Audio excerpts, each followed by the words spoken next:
Welcome and welcome back. I hope that you enjoyed this particular episode, The Weight Above.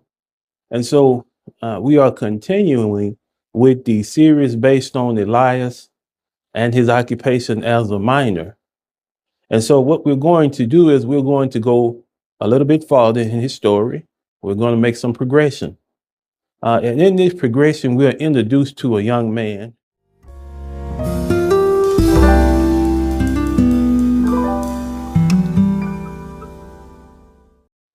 who is the newest apprentice for Owen. And this young man's name is Caleb. And Caleb shows quite a bit of promise. His natural ability far exceeds all of the other apprentices that they've come into contact with, all of the other young men. Yes, he is very talented. But you'll notice that Elias makes a noteworthy statement. He says, okay, he has talent, he has ability, but ability is not enough. And since you've already seen the story, you know that this is just a little bit of foreshadowing, right? But at any rate, we notice that as the story goes along, Owen has taken on the mantle of the individual who taught him. He's taken on the mantle of a teacher, and now he's doing his very best to pass on the expertise and the skill that he learned from Elias to Caleb. And so, as we mentioned, Caleb is very talented. He has a lot of ability, and quite naturally, because of his talent and his ability, then he's given responsibilities. And one of the responsibilities that Caleb is invested in is setting up in the new side of the mountain. Excuse me. And so he's beginning to put the structural supports in as he's digging in the tunnels so that the miners can come in safely. And just as a precaution, Owen is there to check the structure to make sure that the beams, the setup overall is a safe situation for the miners to come into. That's their occupation. That's what they do. And so right away, we find that there is some difficulty that manifests itself in the fact that maybe Caleb didn't take his time with this particular project. Maybe he didn't do enough to make sure that the area where he was working was a safe environment. And these indications of instability are in part because maybe Caleb was so full of himself, so resolute that he would be able to handle any issue that came up, that he didn't pay close enough attention to what he was doing. And so our purpose in the story is not just to retell it, but I had to give you that bit of the story so that we could set up to go into the symbolism behind this particular episode. You know, we're interested in that symbolism. As always, I've tried to provide rich symbolism because outside of writing a good story, it's always my personal objective to leave you with something to think about that could possibly have a bearing on you personally and that could possibly make life for you better. So, what symbols do we see? And as always, I've made notes. So, if you see me look up occasionally, that's what I'm doing. I'm referring to my notes. So, the first symbol that we'll look at is just the mind itself, right? So, Caleb's been given the task to open up a new section of the mind, right? And so, in writing the story, when I think about the mind, I think about the places within a man that must be excavated out, explored, developed, and then maintained. That's what I think about. It's about going in and finding the inner value in yourself. And so you start from the outside and you tunnel in and you tunnel down deep because you're looking for treasure. You're looking for good things. You're looking for things that in the future will be of benefit to you. They're going to be a resource. And so as you mind into yourself, as you excavate out the things that are within you, undoubtedly you're going to find some weaknesses. Along with those treasures, along with those good qualities that you have, you're going to find weaknesses. You're going to find places that need to be reinforced. You're going to find places that you're going to have to change things in order for this to be safe. The deeper you go, the more important it becomes to know what you're standing on. So am I standing on emotion? Am I standing on logic? Am I standing on past trauma that I need to let go of? What am I standing on? That's important. Let's go a bit farther.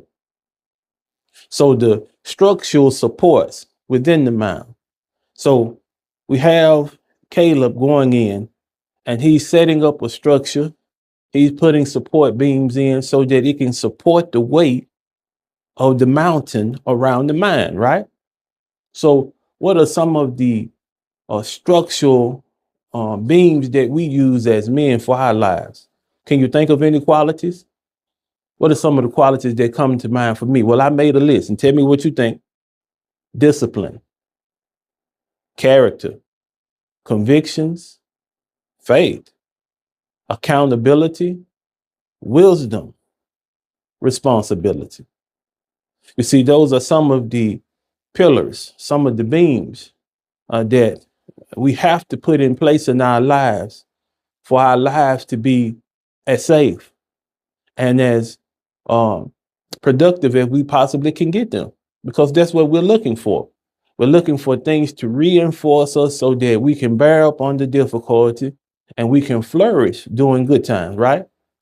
So now, really, a man's life can look functional on the outside, but the inner supports can be failing. And see, that's what those difficulties that I mentioned that introduced themselves in the story, that's what those difficulties really picture.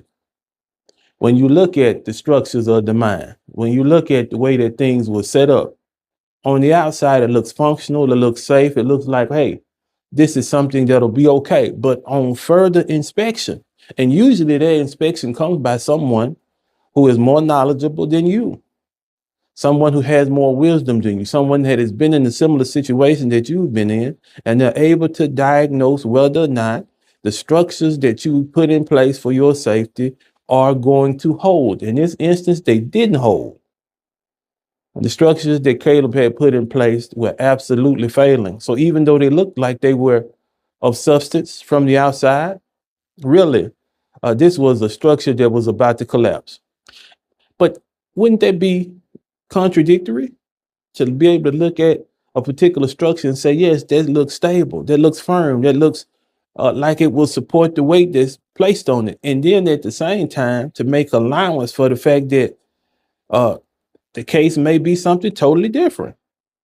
We may look at it and say, yes, it looks stable, but in reality, it may be failing. So what are some of the qualities that a man could use as structures in his life that from the outside could appear to be working, but in actuality, they will be useless? Can you think of any qualities? We're going to go back to qualities again, right? Because that's what we build off of.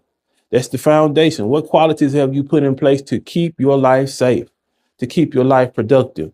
Here are a few that won't do that. I made a list. Anger. Anger won't help you. Exhaustion. Isolation. Pride. Maybe that was Caleb's issue. Maybe the abilities that he had caused him to have an inordinate amount of pride. What else? Poor decision making, broken relationships, lack of discipline, emotional instability. And notice this last one, because I think it's very pivotal to the story: ignoring wise counsel. Nobody can tell you anything. I don't care what situation you're involved in. I don't care who's around. Nobody can tell you anything. Ignoring wise counsel. So now, after having looked at the structure itself, and after having warned Caleb that the structure was unsound, not only did Owen tell him it was unsound, But Elias told him that it was unsound. So you absolutely getting the best counsel that you possibly could get. And yet Caleb decided that he was going to continue to push forward. What was the result? It was a collapse. Were there indications before the collapse, aside from what Owen and Elias had told Caleb? Absolutely. There started to become cracks in the superstructure. There was cracks above them. And every time that Caleb used his axe, or his pick, I should say, the cracks began to get worse. Owen and Elias noticed that the mountain began to shift so slightly, but the shifting was there. The cracking was there. And when the cracks begin to appear, this is an indication to stop. Stop digging. Don't go any further, because the further you go, the more you put yourself in danger. So this is crisis management that Owen and Elias was attempting to do. They were trying to prevent a crisis on behalf of Caleb, and Caleb wouldn't listen. He kept going. So now Caleb's pickaxe, what does that represent? Well, that represents Caleb's ambition, his drive to move forward no matter what. And you noted that at some point in the story, he mentioned that stopping seemed to him to be failure. So there's a disconnect there. And we'll just take a moment to think about that. There's a disconnect between looking at progression and productivity as opposed to just good common sense. Yes, as men, we need to be driven. We need to have direction. We need to have purpose. But at some point, you have to look at the direction that you're going, and you have to analyze whether or not it's wise to continue in this direction if it's going to lead to danger in the future. Yes, it might be okay now. I can I can get off my diet, or I can stop taking my medication that I need to take. And it might not have an effect on me at present. But in the future, I'm dealing with the effects of not taking the medicine the way that I should, or I'm dealing with the effects of not sticking to my diet like I should. Preventative crisis management came into play, and we see Caleb ignored it at the cost of his own safety, just because he put ambition before he put good common sense. So let's keep moving. He needed to prove himself. That's what Caleb's ambition amounted to. Owen was there, Elias was there, and he wanted to show them, which isn't in itself a bad thing, but he wanted to show them that what he had been taught, he retained, and that he could use it skillfully. But at the same time, he ignored the fact that he had also been taught precautions, and he threw those precautions to the wind in order to prove that he was capable of the job that he had been given. So this is not just simply ignorance, okay? This isn't a person making the mistake. This is a person ignoring the signs, ignoring the red flags and moving forward no matter what. So what can we draw from that? It's simple. Your worth as a person, my worth as a person, doesn't depend on how far I can push myself. See, I can speak on this because years ago, that's the way I used to think. I used to think that pushing myself, maybe beyond my limits, was the best way to demonstrate manhood. It was the best way to show that I was valuable. And for my trouble, for my difficulties, I ended up having to have a major surgery because of all of the stress and the difficulties that I had been going through. It manifests itself. So that's unwise to do, to push yourself past your limits. Good common sense, right? So I can speak on that. So now, what other symbols are involved? And I'll refer to my notes because I've been talking quite a while. You notice that I made the statement that Elias could listen to the mountain. And in my opinion, listening, being able to take the factors in around you and come to a logical decision has to do with discernment, right? The ability to recognize the subtle nuances of the situations around you and to respond accordingly. And so this is why I continue to use Elias. Elias represents wisdom. And he's the strongest source of experience because he's been doing this longer than anyone. And so he taught Owen to listen to the mountain. And in turn, Owen taught Caleb the warning signs. He taught him to listen. But in this particular instance, was Caleb listening?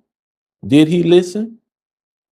Well, if he had taken into consideration what he had been taught, then instead of Owen coming to find inconsistencies in the way that he had put up the structure, Owen would have found that Caleb had taken the time. He had progressed at a pace that allowed him to take into consideration all of the factors that he had been taught to look for. And he would have seen that Caleb took the time to negate all of those factors that would cause things to be unsafe. Caleb would have put things in place in a manner that showed that he had the knowledge of how to build, but then also how to be safe. So a man needs to learn how to recognize what life is telling him before circumstances take a turn. So you're looking at things, and even though you want to achieve a certain goal, even though you want to have a certain standard in life, a certain place, a position you want to occupy, if I'm looking at all of the circumstances and the circumstances are going to put me in a situation that's not going to be productive, a situation that's not going to be safe for me to be in, I need to recognize that I need to remove myself from that situation. I need to stop. I need to gather what resources I have left, cut my losses, and I don't need to continue in that situation.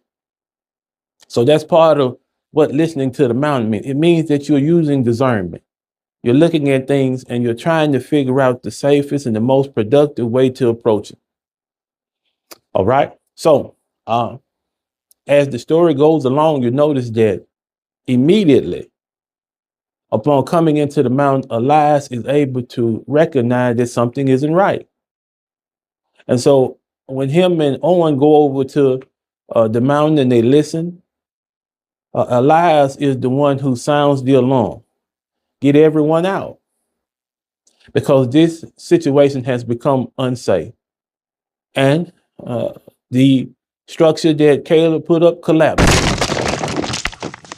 Regardless of the warnings that Owen gave Caleb, regardless of what Elias had said, now the structure has collapsed. And what does that collapse mean? In a word, the collapse means consequence. So you didn't listen.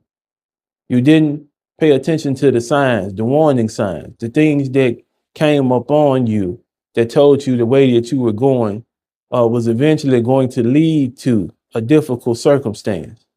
You didn't listen. You proceeded anyway. You allowed your ambition to dictate what you did instead of good common sense. And now there is a collapse, right? And consequences don't always arrive immediately. You make a bad decision and the consequences from that decision might be far in the future, but they're coming. The consequences for the decisions that you make are inevitable. You are going to reap what you sow. So you think about the collapse there, the danger that they put Elias and Owen in, but then you notice that during the collapse, Caleb is trapped. Can you imagine being trapped in the structure that you built, not being able to get to safety because of not listening, risking your life in a situation where you were warned? It's no wonder that Caleb's voice changed. When he spoke to Owen, his voice was trembling, and that's understandable because now the decisions that you've made out of pride and ambition have come back home to haunt you, right?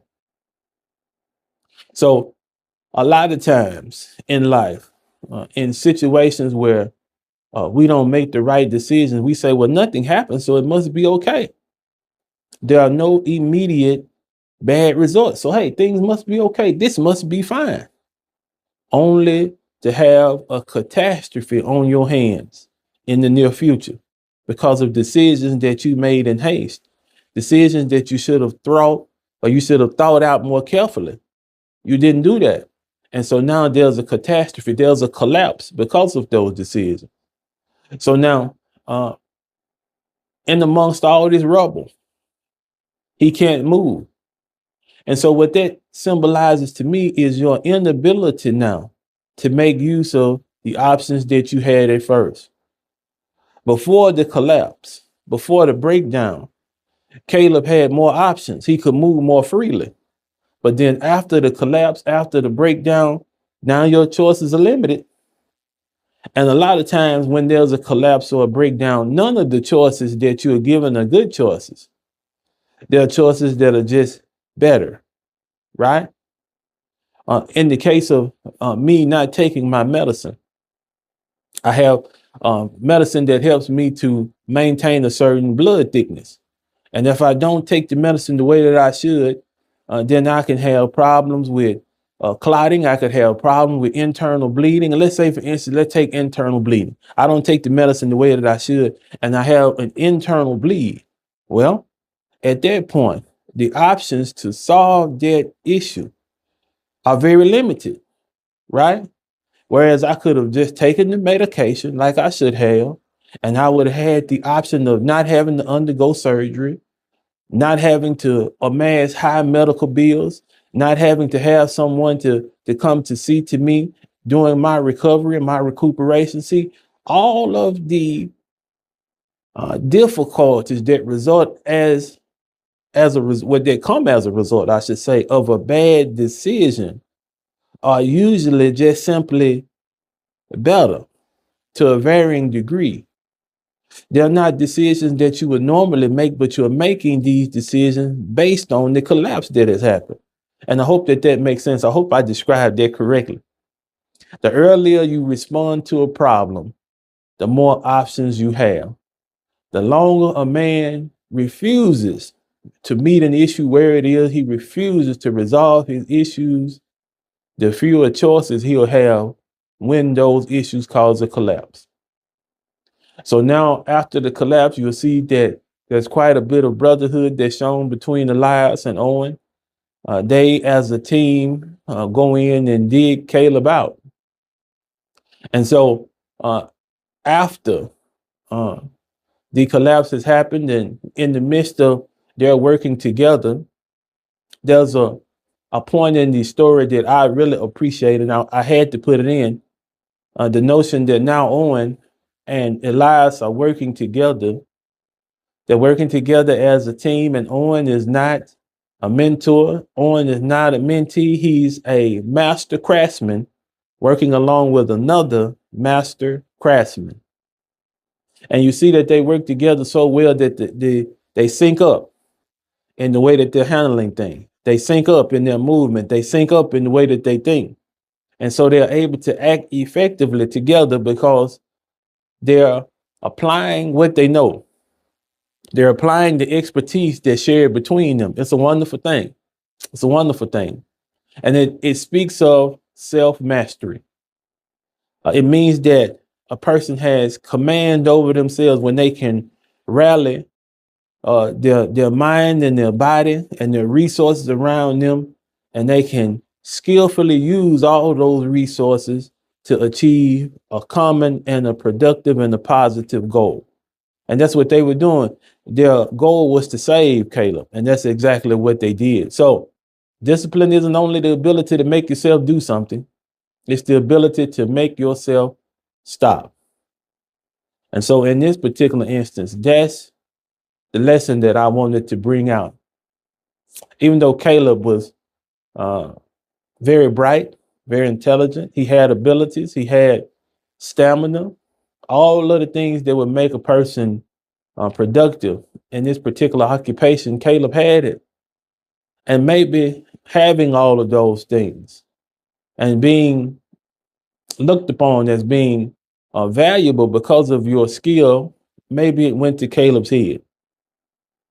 Maybe it produced in him a pride that was inordinate, and that inordinate pride caused him to throw safety and all of the things that would make him more successful, those safeguards, he threw them to the wind.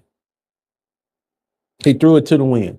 And because he did that, he almost cost the life of those who were instrumental in training him in the profession that he was in. So what's the lesson? What's the lesson? Because I've done quite a bit of talking. What's the lesson? If there was anything that I would want you to take away from the story, I would want you to take away from the story the fact that skills and ability have to be, they have to be paired with humility. And humility will allow a person to continue to be taught. They'll be able to adapt to any circumstance because humility will cause you to look at situations as they really truthfully are. It'll cause you to look at a situation without pride. It'll cause you to look at a situation without thinking that you can handle whatever comes. It gives you a modest estimation of what this situation is. And if you have a modest estimation of it, then you can proceed safely because your decision that you make, whatever that may be, won't be based off of emotion. It won't be based off of pride. It won't be based off an elevated thought of yourself. No, it'll be based off of reality. And so that's the thought. We don't want to have a collapse to happen in our life in order to see that we have to be more careful about what we decide to do. Just because the bad decisions that we make don't affect us immediately doesn't mean that the results of those decisions aren't coming in the future. We have to be careful as young men. There are decisions that you will make in your youth that will follow you the rest of your life. So why not make those decisions good decisions? And then you'll be thankful that you took the time to hold the weight above you. Thank you. As always, man, I appreciate y'all's support. We're continuing to move forward because I think that the story is worth telling. And I think that it'll be beneficial for the young men among us, as well as all my brothers. And I hope that you can take away something that'll benefit you, okay? But as always, man, you know we love you. Peace.